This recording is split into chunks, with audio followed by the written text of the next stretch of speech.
النهاردة الحد قبل المغرب كده بساعتين، حوالي الساعة 8. اتفاجئنا بصوت دق وهبد في الشارع، ودي حاجة غريبة. احنا هنا منطقتنا هادية جدا. بنبص من الشباك لقينا البوليس ماسك واحدة رميها على الأرض زي ما انتوا شايفين كده، لأنها كسرت عربيات كتير في الشارع، كسرت إزاز العربيات.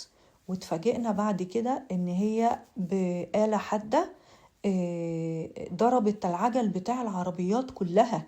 كل العجل بتاع العربيات تاني يوم نايم كل اللي في الشارع.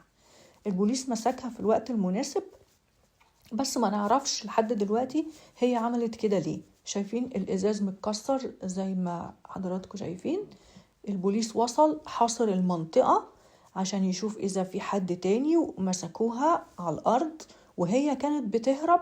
كان في شاب جاي بالعجلة، نطت عليه وقعته، وهو على جنب دلوقتي بيحاولوا يفوقوه.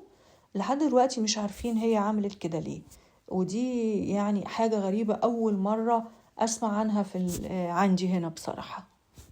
أهو الشاب أهو على جنب مسكينه بيفوقوه، طبعا هو ولا يعرفها ولا حاجة.